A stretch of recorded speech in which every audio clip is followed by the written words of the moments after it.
Praise the lord. ఈరోజు దేవుని వాగ్దానం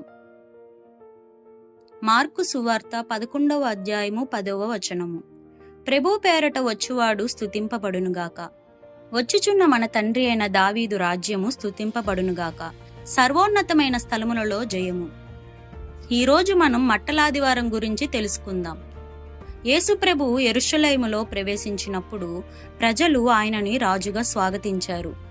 గొంతెత్తి హోసన్నా హోసన్నా అని కేకలు వేశారు. హోసన్నా అంటే రక్షించుము లేదా జయము కలుగునుగాక అనే అర్థం. అది కేవలం ఒక మాట కాదు, అది ఒక ప్రార్థన, ఒక విశ్వాసపు ప్రకటన. ఈ వాక్యం మనకు చెప్పే ముఖ్యమైన విషయాలు ఏంటంటే, మొదటిది, యేసు మన రాజు. ప్రజలు యేసుని దావీదు కుమారునిగా మరియు రాజుగా అంగీకరించారు. మన జీవితాలలో కూడా యేసుని రాజుగా అంగీకరించాలి. మన హృదయం ఆయనకు సింహాసనం కావాలి. రెండవది, స్తుతి ద్వారా విజయం. వారు హోసన్నా అని స్తుతించినప్పుడు అది వారి విశ్వాసాన్ని చూపించింది. మనం కూడా పరిస్థితులు ఎలా ఉన్నా దేవుణ్ణి స్తుతిస్తే ఆయన మన జీవితాలలో జయాన్ని ఇస్తాడు.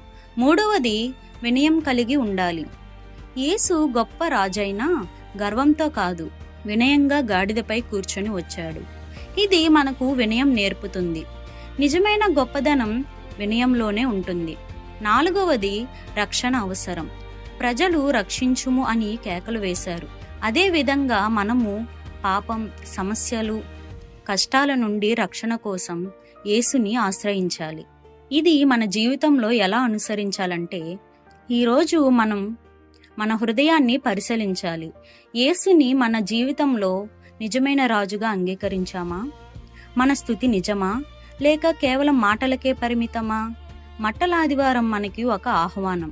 మన హృదయ ద్వారాలను తెరిచి యేసుని రాజుగా ఆహ్వానిద్దాం.